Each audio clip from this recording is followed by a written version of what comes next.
I never expected life to turn out like this. The days blend together, so predictable, yet each one feels heavier than the last. Sometimes I can hardly remember how I got here, but then I look around, at the house I've made my own, and I realize it's all too real. My name is Lila, and I'm in my late 30s now. It feels like I've been a stepmother forever, but it's only been a few years since I married Greg. He's a good man, hardworking, kind, and genuinely loves me. I'm lucky, I know. He's got 4 sons, Adam, Ben, Chris, and Daniel. All of them are grown now. Well, almost. Adam's 21, Ben's 20, and then there's Chris and Daniel, both 19.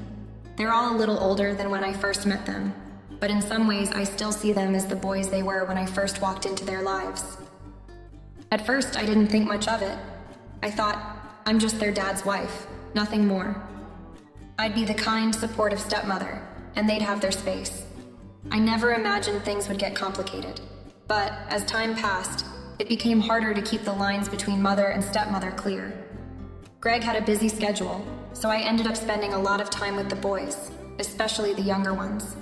I thought they'd be like most teens, distant, caught up in their own world, but they weren't. They were different, especially Chris.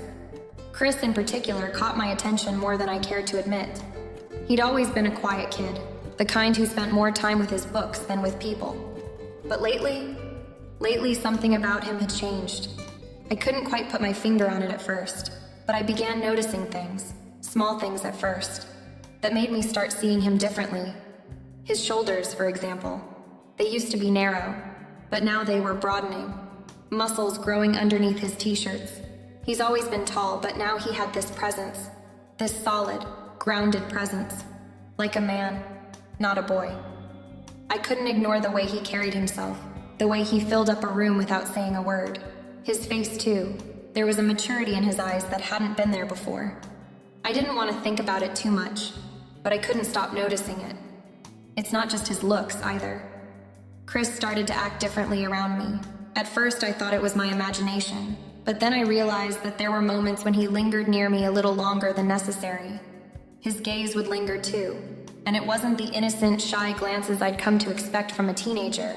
No, this was something more. His looks had a depth to them, something that felt unsettling, but in a way that drew me in. I tried to brush it off, to chalk it up to normal teenage growth, but it was impossible to ignore. Sometimes when we'd talk about his plans, his future, I'd catch myself wondering if the boy I used to know was gone forever, replaced by someone else. Someone older. Someone who seemed too aware of the effect he had on people, too aware of how he looked at me, how he smiled at me. At first, I convinced myself that I was imagining things. I told myself that I was overreacting, but the truth was, it didn't feel like I was imagining anything at all. It felt real, and that terrified me. What made it worse was that Greg was often away for work, leaving me alone with the boys. I'd always felt fine with that, like I had control of the situation. But now with Chris, well, things weren't so simple anymore. The house felt different now, like there were secrets between us that neither of us could talk about. Every time I passed by him, I felt this electric charge in the air, a tension I couldn't deny. It wasn't like the tension you feel with someone you barely know. No, this was different. It was familiar, like I'd known it all along but only just now realized it. The shift had happened slowly, but it was undeniable. I couldn't shake the feeling that something had changed between us. I couldn't pretend I didn't feel it. Chris wasn't the same boy I had welcomed into my life years ago. He wasn't the boy who was awkward and unsure of himself. He was a man now. His body, his eyes, even the way he carried himself told me that. And no matter how much I told myself that this wasn't supposed to matter, that I was his stepmother, and that this attraction couldn't be real, part of me knew it was. It was all I could think about. That realization wasn't easy to swallow, and to be honest, I still didn't know what it meant. Was this just something that would pass, or was I standing at the edge of something far more complicated? Would I be able to keep pretending I didn't see him as anything more than Greg's son? Could I even trust myself to? It was a typical evening at the house. Greg had left for a business trip earlier that day, and I was home alone with the boys. I always found a strange sense of calm when he was gone. It was just me and the kids. I could handle it. After all, I'd been a stepmother for several years now, and while it hadn't always been easy, I'd gotten used to it. In fact, I'd grown fond of the boys. There was Adam, the eldest at 21, always off with his friends or focused on his studies. Ben, a little more quiet, at 20, who enjoyed tinkering with his computer. And then there were Chris and Daniel, both 19. Though they were as different as night and day, I found myself more and more lost in my thoughts lately, maybe because of how quickly the boys had grown. It wasn't that long ago when they were all awkward teenagers, shy and unsure of themselves. Now it seemed like I couldn't go a day without noticing the changes in them. They were becoming men. And while I was proud of them, it also brought a level of discomfort I couldn't ignore. I guess it was inevitable, but it was strange to see them mature before my eyes, especially Chris. He was different somehow. His presence felt stronger, more commanding. His face had lost the softness of adolescence, and his body had filled out. He wasn't the scrawny boy I remembered. He was becoming a man. I was in the kitchen, chopping vegetables for dinner, my hands moving automatically as I thought about all the things that needed to be done. The house was quiet, save for the soft hum of the refrigerator and the faint sound of footsteps from upstairs. It was a calm evening, until it wasn't. I heard a crash. It was muffled, like something heavy had fallen, followed by a quick series of footsteps. The sound came from upstairs and I froze mid-cut, the knife hovering above the chopping board. I could feel the tension in my chest as my brain raced. It was probably just one of the boys being careless, but I couldn't shake the sense of urgency in the noise. I quickly wiped my hands on the dish towel and made my way toward the stairs, my heart beating a little faster than normal. As I reached the top of the stairs, I turned into the hallway, and that's when I saw him. Chris. He was standing right there, just outside his bedroom door. At first, I thought nothing of it, but then I realized that he wasn't fully dressed. His shirt was off, his chest glistening with what I assumed was water from the shower. His muscles were more defined than I remembered. His arms, shoulders, his chest, all had this strength to them now. The way his body moved when he adjusted his posture.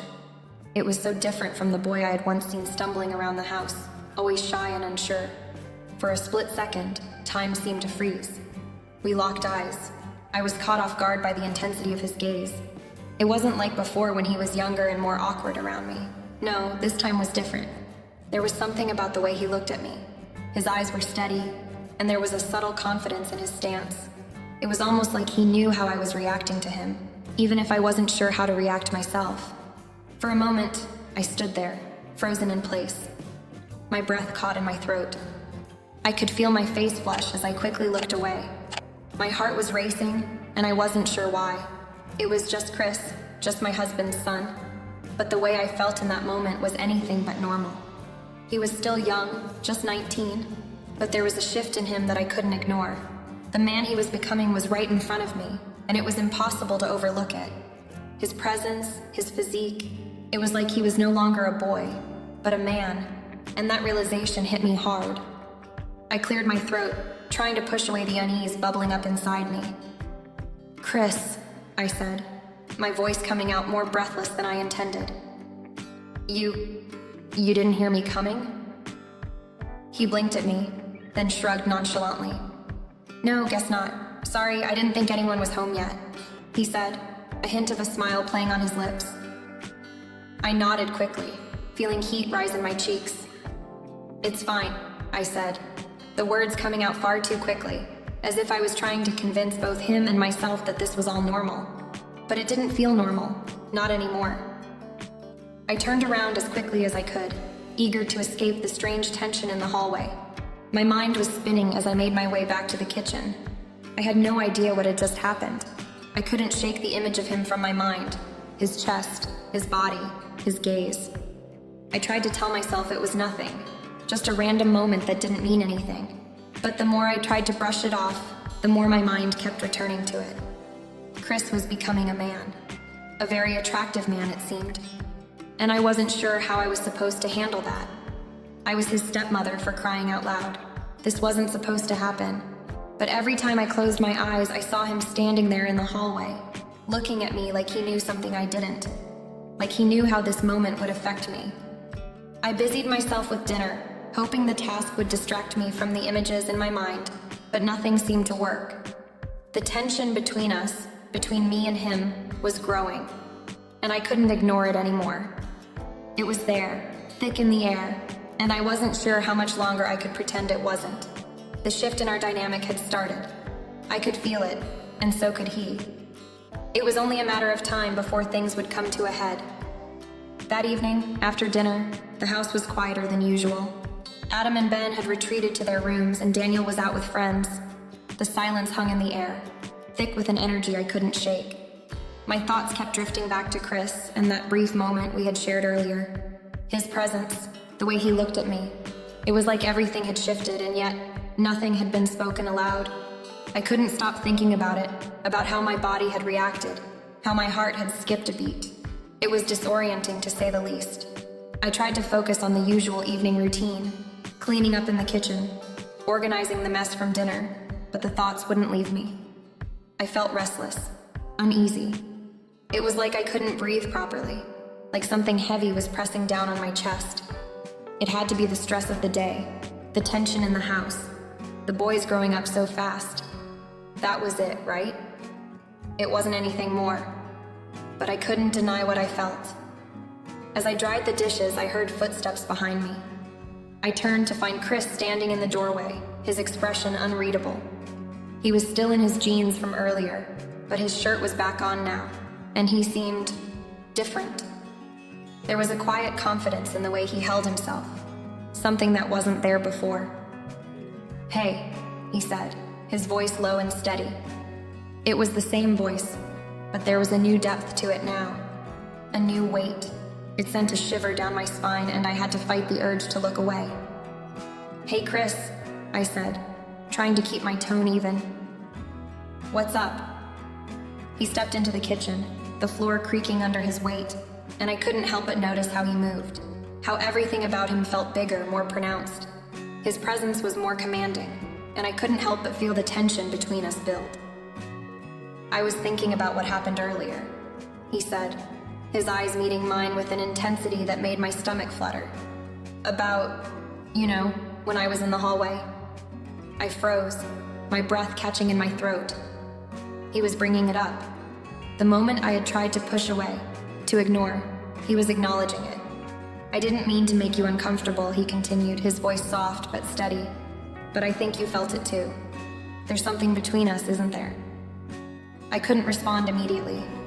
My mind was racing, my heart pounding in my chest. How was I supposed to react to this? What was he saying? What was I supposed to say?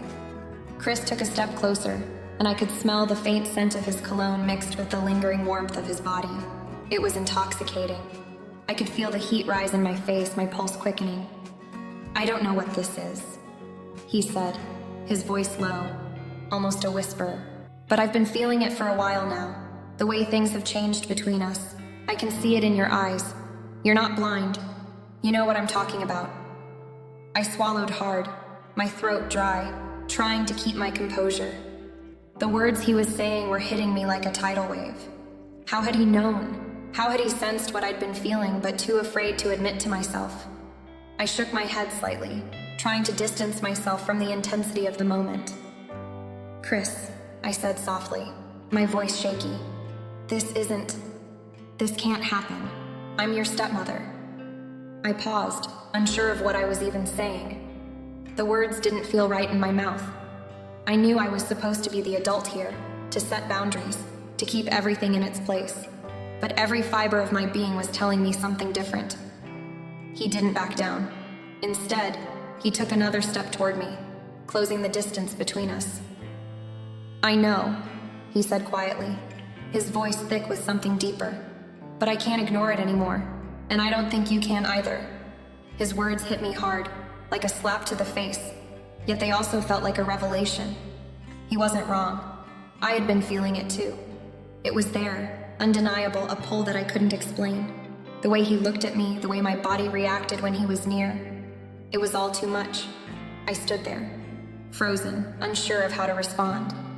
I wanted to tell him it was wrong, that we couldn't cross that line, but the truth was I wasn't sure I wanted to. The connection between us, the way he was looking at me, It was impossible to ignore. "I can't stop thinking about you," he whispered, stepping even closer, so close I could feel the heat radiating from his body. "And I don't think you can stop thinking about me either." The room felt smaller, the air thicker. My heart was racing, my mind spinning. Everything about the situation felt wrong, but the pull between us was undeniable. I wanted to tell him to leave, to put an end to this madness, but something inside me was resisting. I wanted to feel that connection, to give in to the pull, but I couldn't. Or at least, that's what I told myself. "You need to go to bed, Chris," I said, my voice trembling. "We'll talk about this in the morning. It's not right." I stepped back, but his eyes didn't leave mine. He gave me a slow nod, his lips curling into a slight knowing smile before turning to leave. And as he walked away, I couldn't shake the feeling that something had changed. Something that could never go back to the way it was before. Something had shifted between us, and there was no going back. The next day, I couldn't stop thinking about the events from the night before. Every time my mind wandered, I found myself replaying that moment in the kitchen. Chris's eyes, the intensity in his voice, the way he seemed so sure of himself, and the strange, almost magnetic pull I felt toward him. It was a force I couldn't explain, and the more I tried to deny it, the stronger it seemed to get. I knew I was playing with fire, but a part of me couldn't help but feel drawn in. That morning, I went about my usual routine, trying to focus on the mundane tasks of the house. But everything felt off, like the air was thick with an unspoken tension. The boys had gone off to their respective activities, and I was left alone to try to collect my thoughts. I kept wondering if what had happened the night before was just some fleeting moment of weakness, a misstep in judgment that would pass. But deep down, I knew it wasn't that simple. Later that afternoon, while I was folding laundry in the living room, Chris walked in. His presence seemed to fill the entire space, as if the room itself could sense the weight of the conversation we were about to have.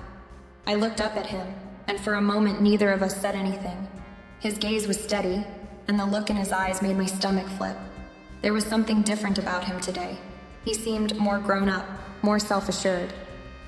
"Lila," he started, his voice quieter than usual but still firm. "I need to talk to you about something. Something important." I put the laundry down, my heart racing. I could feel the knot in my stomach tightening, the sense of dread creeping in. Part of me wanted to run, to avoid this conversation at all costs. But another part of me was strangely curious. I could feel the weight of his words before he even spoke them, like he was about to expose something we both knew, but had been too afraid to acknowledge. "What is it, Chris?" I asked, trying to keep my tone calm, but I could hear the tremor in my voice. It was impossible to hide the anxiety I felt. He hesitated for a moment, taking a step closer.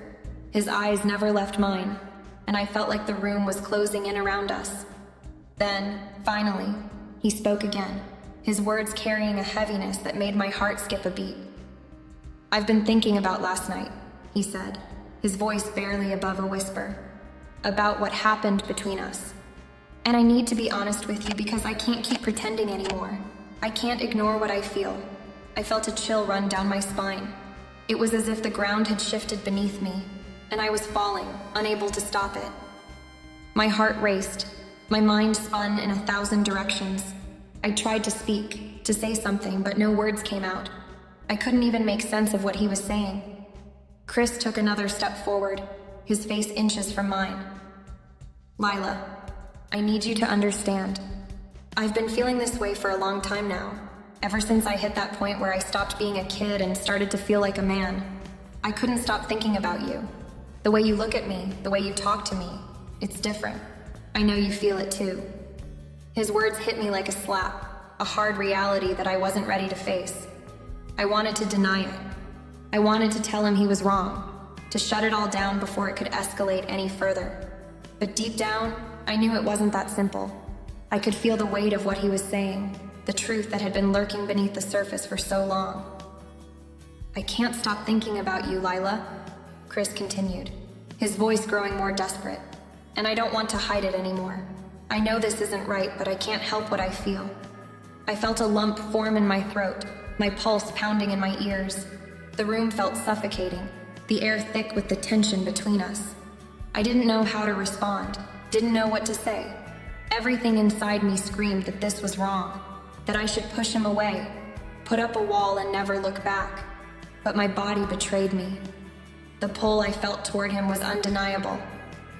"I don't know what to say," I whispered, my voice trembling. This is wrong, Chris." But even as I said the words, I knew I didn't fully believe them. Something in me wanted to give in, wanted to explore what was between us, even though I knew it was dangerous. Chris stepped even closer, his breath warm on my face. "You don't have to say anything right now," he murmured, his eyes softening. "But I need you to know that I can't pretend anymore. I can't pretend this doesn't matter to me, it's too real." I looked away, unable to meet his gaze, my mind spinning. What was I supposed to do? What was I supposed to feel?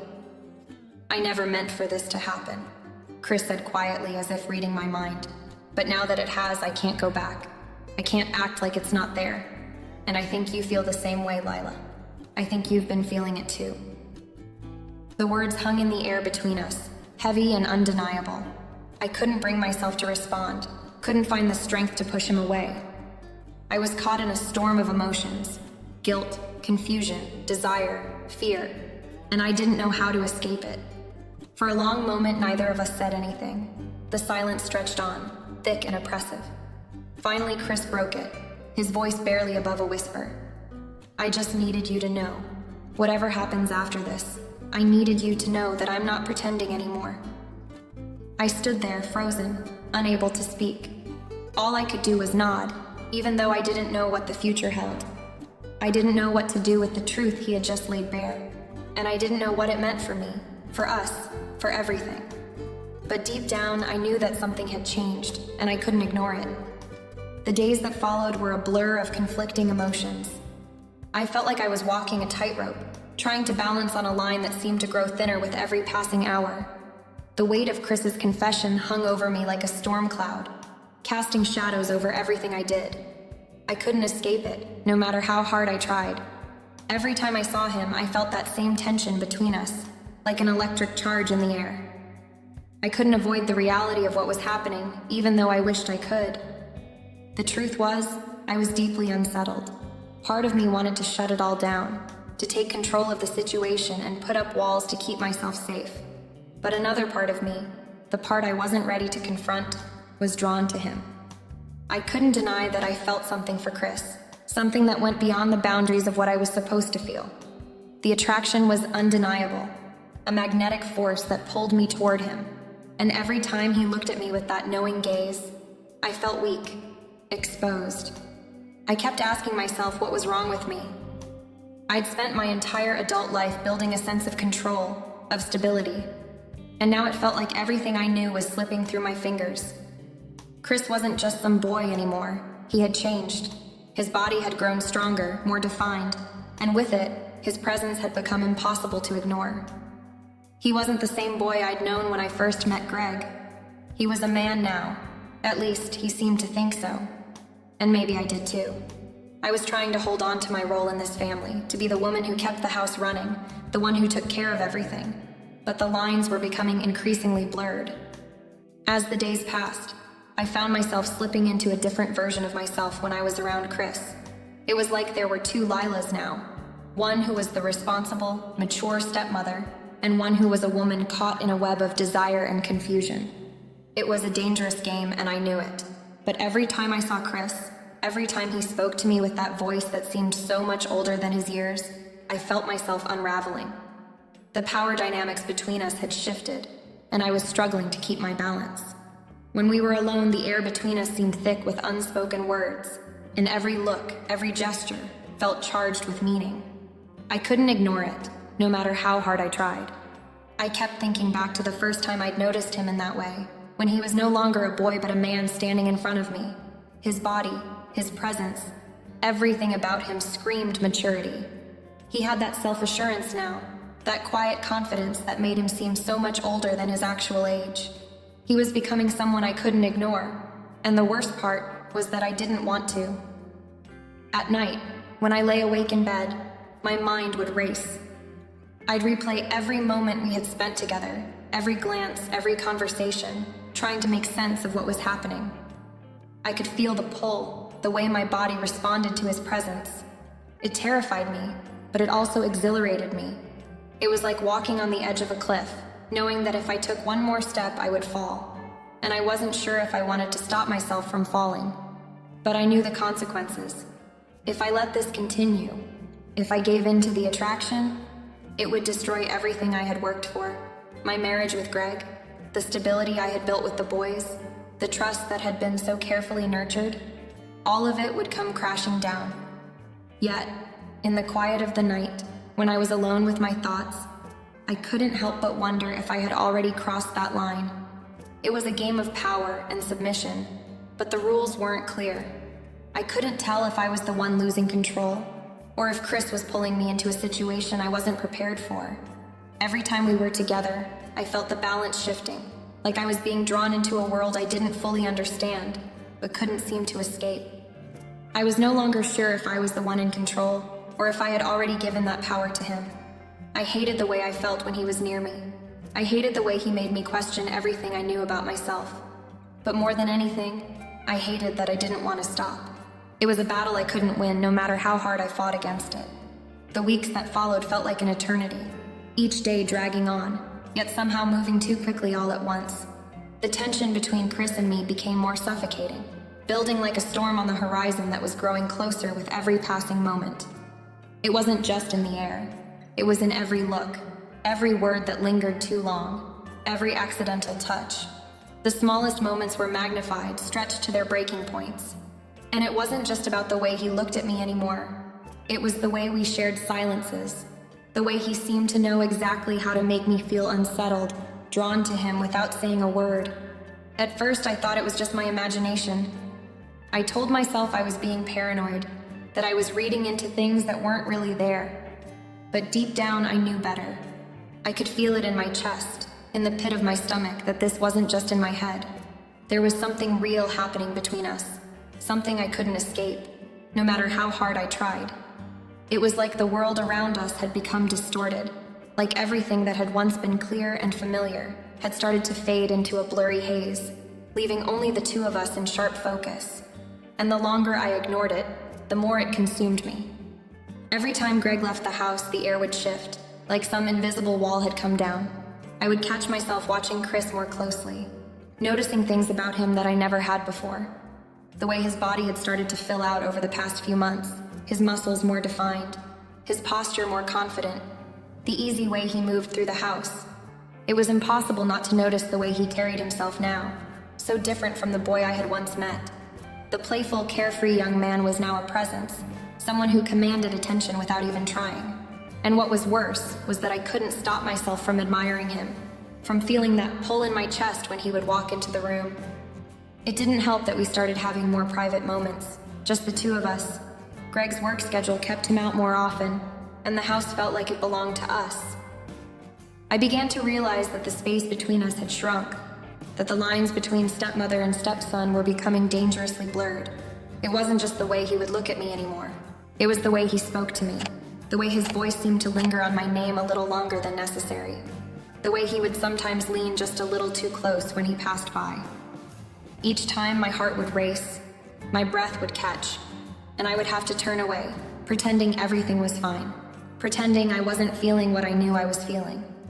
But the hardest part was trying to keep up appearances when everything inside me was unraveling. I had become a master of pretending, of slipping back into my role as a wife and stepmother without missing a beat. I made dinner, I did laundry, I cleaned the house, and I acted like everything was perfectly normal. But behind closed doors, when no one was around, everything felt different. The weight of my secret was getting heavier by the day, and no matter how hard I tried to shake it off, it followed me. The guilt, the shame, the undeniable attraction, it all built up until I couldn't breathe without it. And yet, despite all of this, I couldn't stop myself. There was a part of me that felt like I was falling into something I couldn't control, something I didn't want to control. But it felt too late to stop. I had already crossed a line, and the more I tried to convince myself to pull back, the more the pull grew stronger. I began to notice that my thoughts would drift to Chris when he wasn't around. I would catch myself wondering what it would be like if things were different, if I could let go of my guilt and just be. It terrified me. The worst part was the way I could see it in Chris's eyes too. He wasn't pretending anymore. I had seen that shift in him, the way he'd stop what he was doing just to look at me, the way his gaze would linger for a moment longer than what was appropriate. And there was something in his expression that told me he knew what was going on inside my head. I couldn't pretend anymore. It was like we were both living in the same lie, and every day it became harder to separate reality from the dangerous fantasy we were creating. There were days when I would look at him and feel like I was on the edge of something too dangerous to touch. His presence filled the space around us, like the air itself had become thick with anticipation. I started to question myself more, wondering what this attraction really meant. Was it just a fleeting desire, a moment of weakness? Or was it something deeper? Something I couldn't ignore anymore? But no matter how much I tried to convince myself to let go of these feelings, I couldn't. It was like trying to push away a tidal wave, impossible and foolish. And yet the more I fought it, the more I realized that I was stuck. The tension in the house was building, and it wasn't just between Chris and me. It was between me and the world around me. I couldn't pretend that nothing was happening, that I wasn't feeling what I was feeling. I couldn't go back to the way things were. I was too far in, and I didn't know how to pull myself out. The lie had become my reality, and the fear of what would happen if everything came to light was more terrifying than anything else. I couldn't go on like this forever, but I didn't know how to stop it either. I was living a double life, and the longer I kept pretending, the more I was losing myself. The only thing that was certain was that it was only a matter of time before the truth came to light. And when it did, I wasn't sure what would be left. One evening, when the house was quiet and Greg was once again away on business, the pressure between Chris and me finally snapped. I had spent the whole day pretending that everything was fine, going about my chores, cooking dinner, and keeping up the illusion that nothing was out of the ordinary. But the air between us was thick, and I could feel the weight of the secret pressing down on me with each passing moment. It was a typical evening, or at least it should have been. Chris had been quieter than usual, his movements more deliberate, as if he were waiting for something. The tension between us had reached a fever pitch, and I knew that the inevitable was coming, that one of us would finally crack. I just didn't know it would happen like this. After dinner, Chris lingered at the table longer than usual. I noticed him watching me, his eyes not with the casual indifference they once had, but with something darker, something I had been trying to ignore. I pretended to clean up the dishes, hoping the distraction would pull my mind away from the dangerous thoughts that kept circling back to him. But it didn't work. He was still there, his gaze on me, a quiet intensity that I couldn't escape. "Can we talk?" Chris's voice broke through the silence, low and firm. I froze, my hand gripping the dish towel a little too tightly. My heart raced. I wasn't ready for this, not now, not like this. But I knew there was no avoiding it anymore. Slowly, I turned to face him, forcing a smile that didn't quite reach my eyes. "Sure. What's on your mind?" He didn't answer immediately, his eyes searching mine as though he were trying to read something I hadn't said. Then, without warning, he stood up and took a step closer to me. The distance between us felt too small, like the space we had been carefully maintaining had been erased in an instant. My breath caught in my throat, and I could feel my heart pounding in my chest. I couldn't look away from him, no matter how much I wanted to. "I know what's been happening," Chris said, his voice barely above a whisper. "I can see it in the way you look at me, the way we keep pretending like nothing's changed. But it has, hasn't it?" My mouth went dry. I felt a surge of panic. This was it, the moment everything would spill out. I opened my mouth, but no words came out. Instead, I just stood there, frozen in place, my heart racing as his words sank in. "I've been feeling it too," he continued, his voice gaining strength. "This thing between us, it's real, Lila. You can't pretend anymore." His hand reached out and gently cupped my cheek, and for a moment, I didn't pull away. I couldn't. My mind screamed at me to stop, to push him away, but my body refused to listen. The warmth of his touch, so soft and yet so deliberate, sent a shock through me. I wanted to step back, to break free from the magnetic pull between us, but instead, I found myself standing still, my breath coming faster, my pulse quickening. The line that had always kept us separate, stepmother and stepson, was gone, erased in that one simple gesture. "I can't keep pretending either," Chris said, his voice now thick with emotion. "I've wanted this. I've wanted you, and I know you feel it too. I can see it in your eyes every time we're alone." The words hit me like a punch to the gut. I wanted to deny it, wanted to tell him it was wrong, that this was a mistake. But the truth was, I couldn't. I couldn't lie to him, not when everything I had been hiding from had been laid bare between us. He stepped even closer, his body almost pressing against mine now.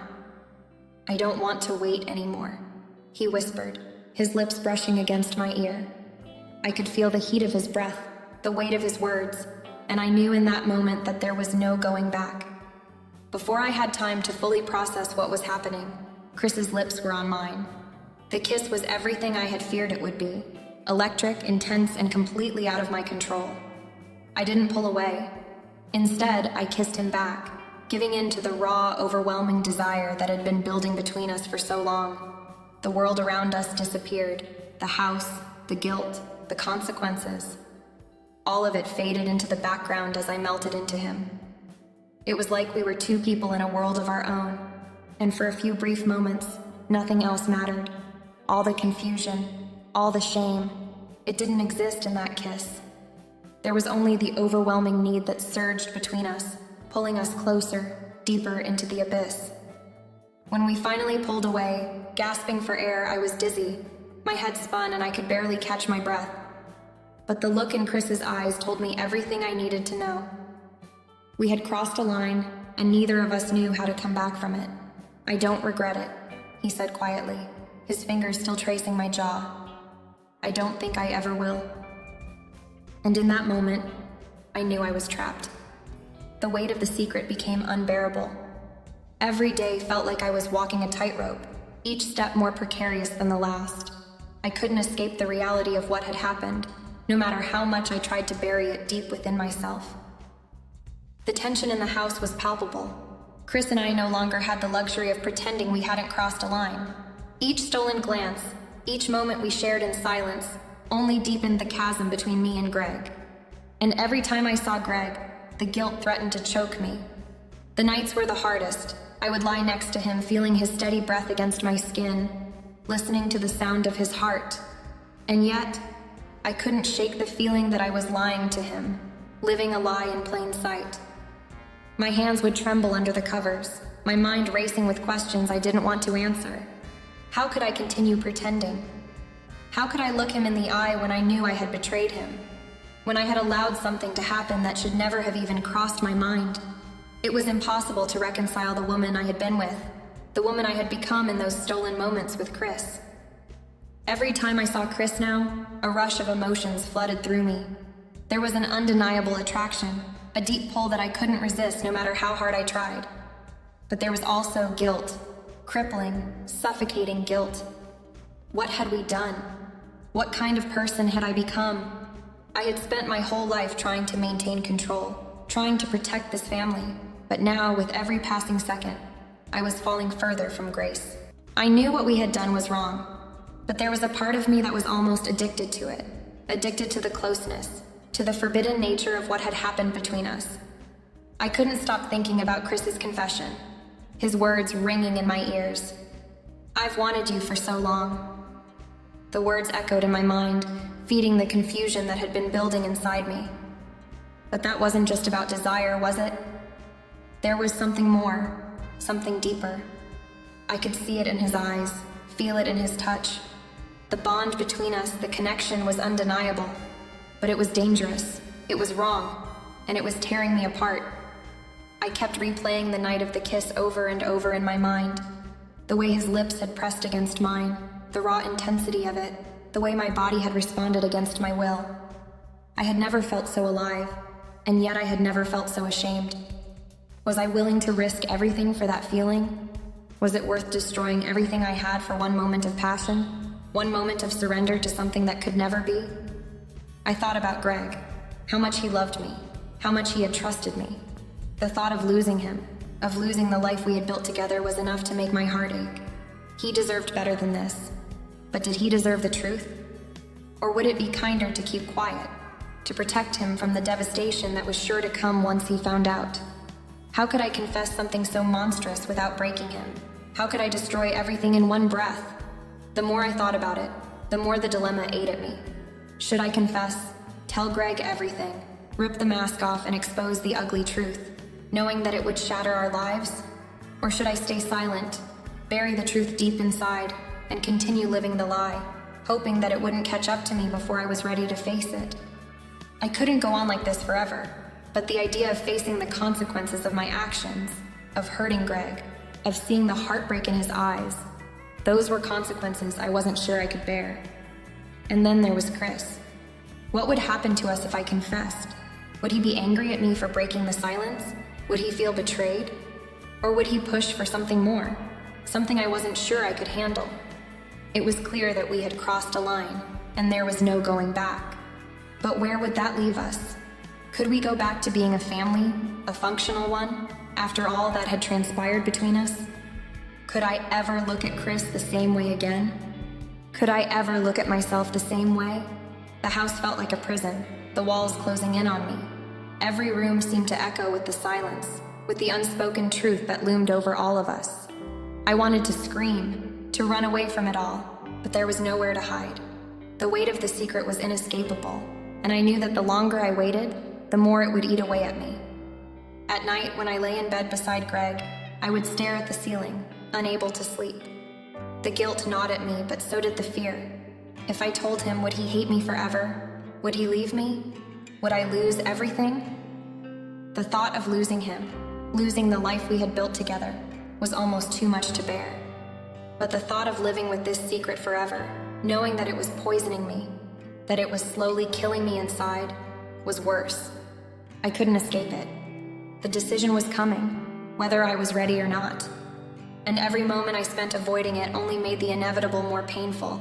Should I confess, risk losing everything, and deal with the fallout? Or should I keep living in the lie, pretending nothing had happened, hoping that it would eventually fade away? In the end, I knew the truth would come out.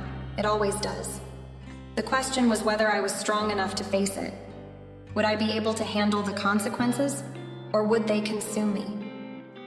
Whatever happened, I knew one thing for sure. I couldn't keep living this way. The truth would have to come out, and when it did, everything would change. But how much more could I endure before I made the choice that would define the rest of my life?